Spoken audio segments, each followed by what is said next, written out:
Another dominating performance by South Africa with another comprehensive victory in Mumbai. And once again, it's kind of the same story that we've been talking about in every single game that South Africa's won so far. An amazing performance with the bat, setting the platform, scoring a big total, bowling the opposition out quite cheaply for the first 7 wickets, allowing one player to actually run away with things and get a good score, struggle to take the tail, and then end up with a big victory where it could have been a lot bigger. But what I'm proud about is the fact that South Africa could keep the consistency going. It's another victory, and it was the same players that are performing once again. Everybody in our top five has now scored runs, which is brilliant for South Africa. From the current team that was selected today, we're still waiting on Temba, and we're still waiting on David when he gets an opportunity to score big, because today he did perform, because he came in and he hit the ball around and put pressure on Bangladesh and took the total to the next level. So I think today we're going to be speaking about all of those type of things. We're going to speak about what we are happy about, what didn't go so well. But congratulations to South Africa for another victory and another convincing win. But before we get started on today's video, there's a couple of things I'd like you guys to please do. First, subscribe to the channel. Click that notification bell for all future videos. Don't forget to also subscribe to Cricket Fanatics Magazine monthly. Every issue is 100% free, straight to your inbox every month. Link is on the screen as well as in the description. If you want to show your support for Cricket Fanatics Magazine, then become a patron today. The link is on the screen as well as in the description. Smash the like button, comment and share, and go to cricketfanaticsmag.com for all your regular updates. So without further ado, let's get straight into today's video. I'm looking forward to discussing this with you guys.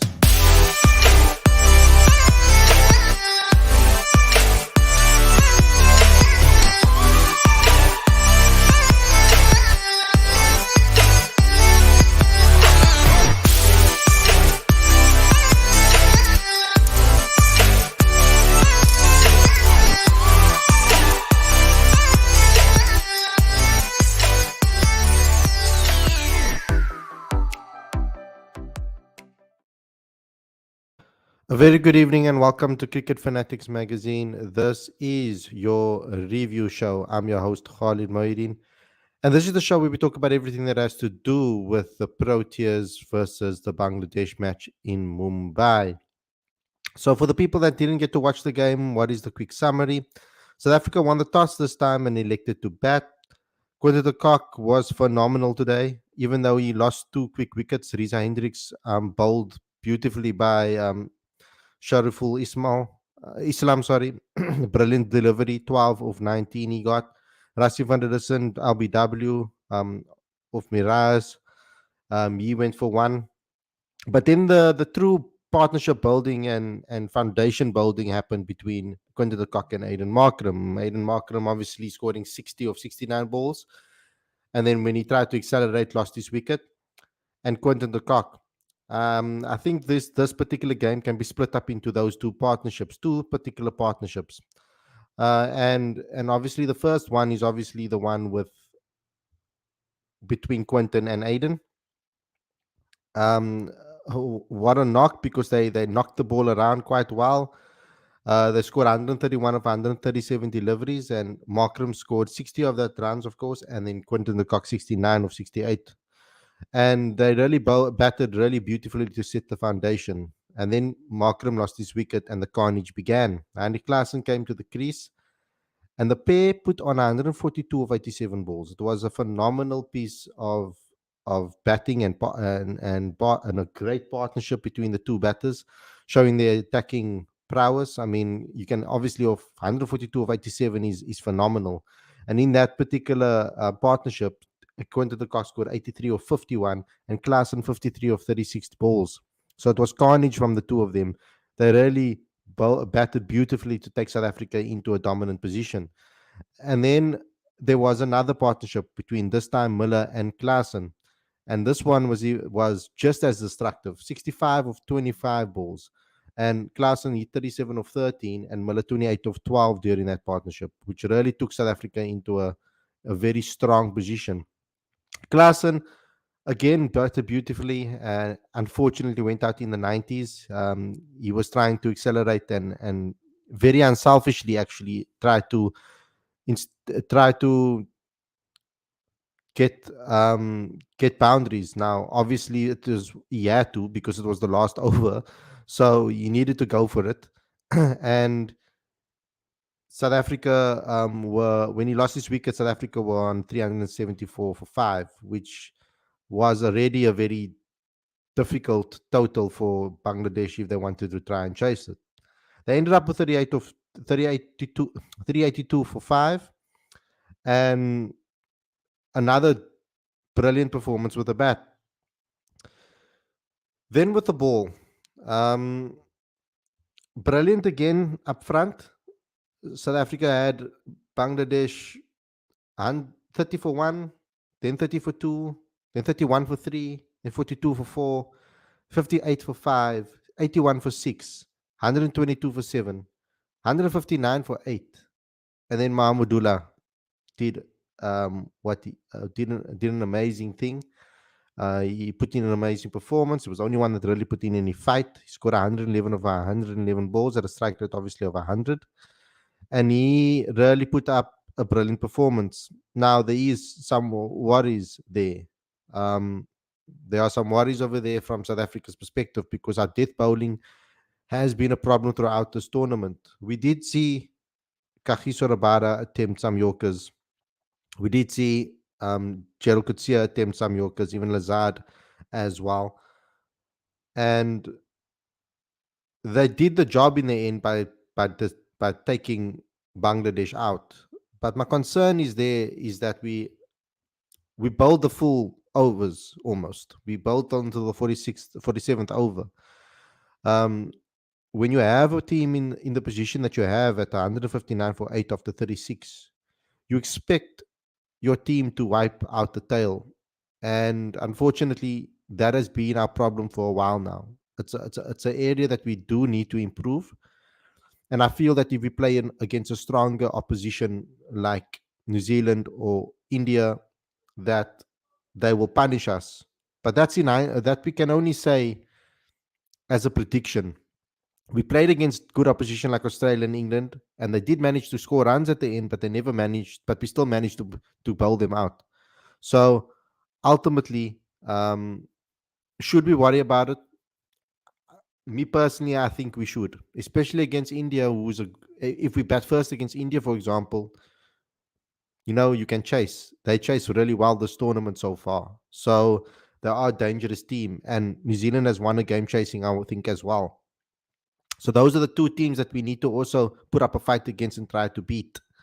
We only really have India, we have Pakistan, India, New Zealand, and Afghanistan next. So we need to, in my opinion, improve our ability with the ball at the death.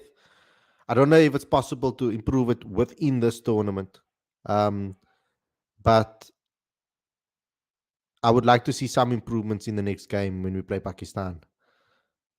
Now, there are going to be conversations about the team lineup again. Lungi was rested today with regards, he had a little bit of a knee niggle, apparently. So he was rested today and we got to see Lazard Williams. And even though Lazard went for a little bit of runs, I was impressed with him today that he stood up to the challenge. I mean, it's very difficult to come in from cold and get thrown into a game and then bowl and expect to be fully in rhythm. It's completely different to batting. So 2 for 56 today, 8.4 overs. Took the final wicket of the game.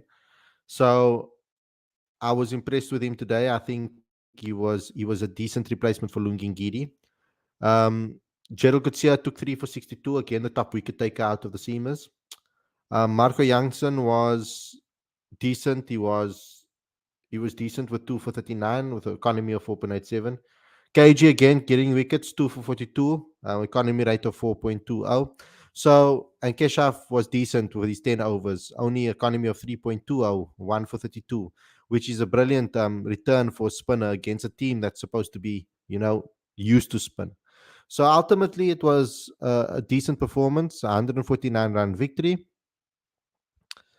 Um, and a convincing win and more points on the board for South Africa. So I'm happy with the results. Um, I'm happy that South Africa could get another victory. I don't think anybody predicted that we'd be sitting in the position that we are sitting right now in this tournament. I think that some might have predicted us to be just outside the top five, perhaps, outside the top four, perhaps, at this point in the tournament. But South Africa is sitting second on the log, um, with 8 points, and ultimately above New Zealand by net run rate. And the team to beat is, of course, India. That's the team to beat, and New Zealand are going to play. New Zealand have to do the things. I mean, other teams have to do the things against India to try and beat them in this tournament. If we want to, if we want this tournament to be a close one towards the end. So I'm happy overall. I think there's not too much more that we can really say about things, other than South Africa getting a dominant win. And it's now up to the rest of the teams to also. I mean, Australia's playing the Netherlands tomorrow, which is going to be an interesting one. And then Pakistan, we play Pakistan on Friday in Chennai. So it's going to be a very big test for South Africa. It will be interesting to see whether we will get, um, whether we bat first or whether we bowl first. South Africa has yet to show what they can do as chasing, because all the games that they've won so far, they've won batting first. And the one game they chased, they lost to the Netherlands. So it is a little bit of a worry, and a little bit of a concern. But I will take it as I have been, game by game. Um, I'm I'm very proud of what the Proteas have done this tournament, going under the radar in this tournament, and a lot of people actually counting them out. We ended up. I mean, Bangladesh is by no means. I know they're struggling in this tournament so far, but they have two victories against South Africa. Um, and South Africa has two against them in ODI. So they're a team that can beat South Africa. We know, we've seen it in the past. They're not a pushover unit, and they had Shakib Al Hassan back as well. So yeah, Pakistan's going to be a challenge. If we're batting first against Pakistan, we're going to have to navigate the swing up front. And I think whether we're chasing or batting first, we're going to have to navigate the swing up front. So that is a little bit of a concern. And Pakistan always seems to be up for a challenge against South Africa. They always come to the party. And yes, they're coming off a defeat. Luckily, they're coming off a defeat as well. Similarly to when we faced Australia. So I'm hoping that South Africa can keep the focus, take that one game by game again. That's how we should approach this tournament: is prepare for each game and focus on the first game and try to improve. I have to give a special shout out today to Quinton de Kock. Quinton de Kock was in his 150th ODI, gets 150 plus, 174 in fact, and it was a masterclass batting performance from him today. It truly was. He's now the highest runs. He has the highest score in this World Cup. Uh, he was absolutely superb. Um, the the way he he's also now the top run scorer in the tournament, with 407 runs at an average of 81.40. Ridiculous numbers. 3 centuries now in the tournament. And I have to say that a lot of us were mentioning the fact that Quinton de Kock obviously hasn't necessarily performed in ICC events. And this one being his last, he's really been phenomenal for South Africa. He looks like we've said. I said it when I saw it in the press conferences beforehand. How switched on he was. How focused he is. I mean, we saw one of the best press conferences by Quinton de Kock. We actually gave some insight into the game and into the opposition and talking tactics, etc. So I've been very impressed with him. He's been phenomenal. Um, and we have to take our hats off to him. He scored his 20th century today, and he was absolutely superb. So yeah, I think that's my take on the Proteas so far, or the Proteas in this game. Let's go into this. Um, Death bowling is crap again, says Macmillan. Yes, we need to improve our death bowling. World classy knock. Quinny back in form. He wasn't out of form. And that is something that we need to understand in cricket. Um, when a player has hit a couple of good scores and then maybe drops and doesn't score in the next match, doesn't mean that the one bad match doesn't make him out of form. A consistent run of bad performances means that he's out of form. Cricket is a game of averages, and we can see, because we're always talking about the average. Whenever we're talking about batters, we're talking about the average. So and when we're talking about the bowlers, we're talking about the economy rate, the ability to be able to keep batters quiet and try to keep their runs by overs low. So cricket is a game about that. And what do those numbers tell you? When you look at, for example, Riza Hendricks, I mentioned it on yesterday's show. In ODIs, he averages 27, right? So it was a difficult decision. Okay, it wasn't a difficult decision today because obviously Temba Bavuma wasn't available. But if Temba Bavuma was available and Riza Hendricks scored that, and after Riza scored that 85, it's the decision on whether you pick on form and whether you use the averages as a way to predict what the player is most likely going to do. So based on his ODI average, you wouldn't back Riza over Pavuma. Based on his current white ball form, if you take in the T20 form into this ODI form, that way you will pick Pavuma. I mean, you will pick Riza if he was after that 85, because you'd presume that you will do it again. But that's why I say you need to isolate for formats, because different formats tell you different stories. And today we saw Riza play because Temba was sick. So that kind of it actually just proves the point on why certain people wanted Pavuma in the team, regardless of whether Riza was fit or not. Certain people did want that, and that's because it is very difficult to score milestones on the trot. It is something that is when it happens, it's very special. That it's a very special moment. We've had Aiden bat really consistently. We've had Quinton bat really consistently, but all of them went through one bad performance and then they up again. Same with Klaasen, didn't bat to his best in the first couple of games, but then in the last two, back to back. So it's up and down. In cricket, it's always going to be. It's very seldom that you'll see a batter go on a purple patch that lasts 5, 6, 7, 8 games. And that's what made Riza's knocks special in the T20s, because he went so many games in a row scoring half centuries, which is something that is, it's a freak incident. It's something that doesn't often happen in cricket. So you have to balance up your probabilities as well as who's in form. And I think those are all things that you need to be able to do.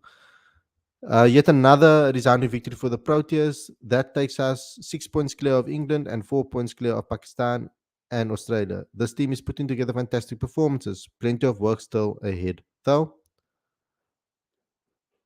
Falake says, with such ridiculous death bowling, we have become our own worst enemy. Serious improvements is needed if we hope to defeat Pakistan, India, and New Zealand.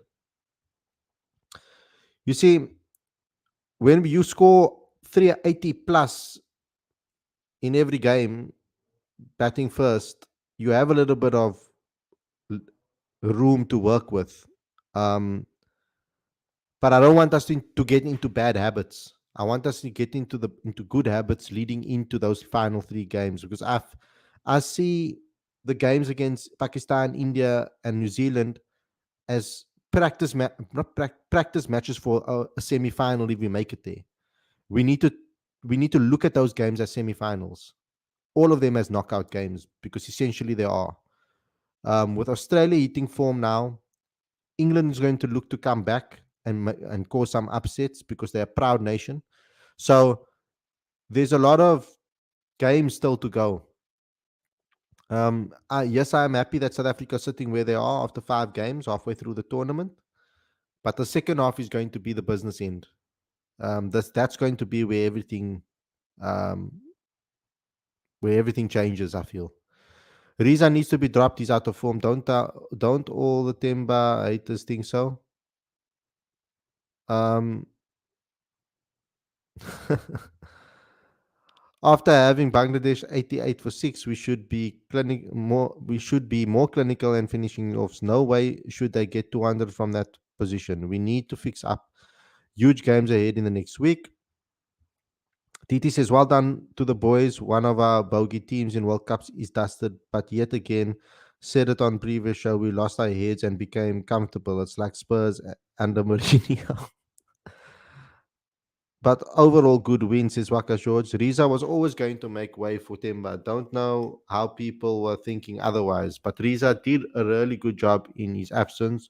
We should not forget that. But Temba should come back versus Pakistan. Um, Congratulations to South Africa. Need to work on Yorker deliveries more for tailenders. Tough matches are due for the Proteas. Our next 3 games are very huge. Pakistan, New Zealand, and India is 100% correct. Ruban says bowling depth needs to brush up, as how could they let Bangladesh bat until the 46th over? If they do the same against New Zealand, India, etc., they will be punished. How do we get the best batters out so cheap but can't bowl out the bad batsmen? It's a mind-boggling situation. It could be us getting our plans wrong, or the opposition realizing, you know what, there's nothing to lose here. Let's just throw our everything at it. They bat with more. At that point, they'll bat with low pressure because the game's already lost in a way. So it could be one of those two things. Um, but it is the execution. Uh, we don't seem to pick the right ways to dismiss the opposition and the tail. We don't choose the right plans or deliveries. I think we were a lot better today, though, with executing um, the plans to the tail enders, not necessarily to Mamadullah, but to the tail enders. At least there was a lot. I think the attempt to try and get them out was there. Um, the execution of those plans wasn't up to scratch. So I'm hoping that we improve in that as we go along. Um, batting between Temba and Riza are both good. It's just which option is better. Ivan says, good winning, boys. Lawrence says now we just need Temba to get runs. All the other batters have stepped up already. I have confidence in him to do so. And it would be amazing if he could get runs from now until the rest of the tournament. That would be the ideal situation for South Africa. Finishing off the tail is a massive concern. Fifth game in a row now. It is 100% is a problem. Death bowling is horrific. We can't get tail out. It's embarrassing. Teams will save wickets and smash us in death overs with this bowling. Guys just need to bowl better in the death and more intensity in the field at the end. We do that, and I believe we can win the World Cup. Glad to see some consistency with the bat. Gents are playing well. I'm still maintaining my composure. I'm going to take it game by game, and I think the Proteas should take it game by game too. Focus on what's in front of you and the team that's in front of you, and try to dominate the game at certain points in the match. Good batting from Ahmadullah. It was good batting from Ahmadullah. Um, Death bowling a concern, bro. Yeah, I've mentioned that quite a bit. I'm gonna go a little bit further down here to some of the latest comments. Um, Listening to Quinny in interviews, he says that he's so awkward. Yeah, doesn't enjoy it at all. He doesn't. Oh wait, let's just go a little bit further up over here. Massive credit goes to Quinny. What's up with Temba always getting gastro in India? He had the same last year and missed games. He should ease off on the curries over there. Yeah, he should. The way Quinny constructed the innings with Markram was awesome, 100%. Um, Aaron says this was my favorite ever Markram innings. Really had to dig deep and build. Could have easily lost the plot after these and Rassi fell. Interesting take there. Listening to Kwani in interviews, etc. is so awkward. Um, Khalid, our semi-final spot still not confirmed. No need relaxing as yet. Need to play every game as to. But that's I never said we must relax. There's no time for relaxing. They need to see every single game now. Like I said in this video, I said they need to look at every single game from now till the end of this tournament as a knockout game. That's how they should approach it. Um, I'm so proud of the boys. They have been doing so well and make us proud. And we must think positive, and positive will happen. When he looks at relaxed and not caught up in everything else, I think stable environment also helps with that. When he was at his worst, CSA was a mess. Um, does Quinn really retire after the world class form he is in right now? Miller's striking was so clean today, 100%. 100% agree with Khalid on the Temba and Riza situation. I always said Temba will come in if fit, but he should still come in and get runs. Otherwise, people will ask for Riza to play. Can't only captain. Yeah, 100%. Um, I still don't trust SA 100% chasing. You see what happened versus Netherlands both times. That is a little bit of a concern, I would say. Khalid, flip, what the hell happened there? Khalid, what do you say about SA next week? SA batter should now start working on spinners because Chennai spinning has game. Yeah, it's going to be interesting. We'll do a preview before the next game against Pakistan, which is in Chennai. It's going to be a very tough match, I think. I think we'll probably see the return of Shamsi for that match. Um, I think maybe two spinners would be the right decision in Chennai. Not very impressed with Razak today, but has been on the bench, and it's tough to come in during a World Cup game. Yeah, I would say um, that considering being on the bench all the time, coming in to replace Lungi, I think he did a decent job. I wouldn't say he did a fantastic, incredible job, but I think he did a decent job today. With the ball, I don't think there's necessarily anything to run home about. I'm not saying that he should. We're not going on about him like we went on about Riza after he scored 80, but he took 2 wickets today. He ended the game for us. He kept the scoring down. I mean, they were looking like they were starting to go after Gerald Coetzee and the rest. So yeah, I mean, for him to take the last wicket, that was fitting, and also you saw the passion and the work rate that he has, um, which I really enjoy. But I mean, yeah, it was a decent performance. I think coming off the bench and as a bowler and having to bowl at your full strength, bowling is all about momentum. It's it's difficult to keep up your momentum when you're not playing games as a bowler. Still room for improvement in the bowling and his spin play. How uh, advantageous is batting first, Khalid? De Kock and Klaasen basically worked half day and put up their feet after. Again, don't know why Aiden didn't bowl once. The seamers were getting hit at the end of the game.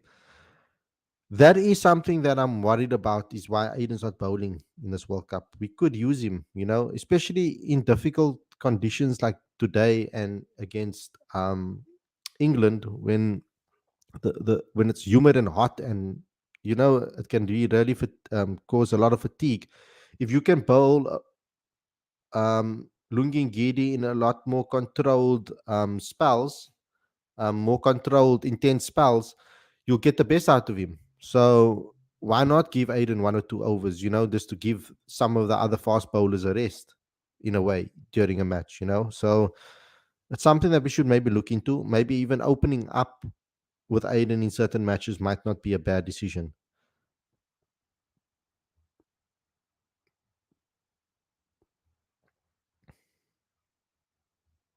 Khalid, I think when he can reverse his decision to retire from ODIs, he can play. I mean, I would like that, but I mean, he wants to be with his family now and do things that he enjoys other than cricket. So I respect his decision, even though I'd like him to stay. He couldn't get a whole day's wages, seeing as he only worked a half day today. Klaassen also worked a half day the other day. We absolutely cannot. He looked like Julius Caesar in the stands. We absolutely cannot lose to Pakistan. Quinton can easily get those hundreds when he's disciplined like he's been to get them. You see, we need to get on top of Pakistan's bowlers early on. Um, if we can see off Shaheen Afridi, and yeah, if we can see off Shaheen Afridi, ultimately, I think we'll be in a good position, because he always seems to be the one that troubles most batters, um, with the swing he generates. I think if Pakistan wins us, no, I think if Pakistan beats us, they take Australia's place. Khalid Bro, can SA beat India? Um, if they perform at a high intensity level, and do everything that they do, and focus on their game, I think they can. I don't think India is unbeatable, and I know that might be controversial, but I think if you don't get psyched out by the players and by the crowd, um, and stay focused on what you can do best, they are beatable. Um, Suraj is very well played by South Africa.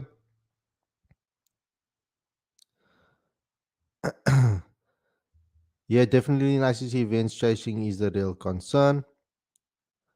Um, the subs don't fill me with confidence and our ability to chase. Don't know if you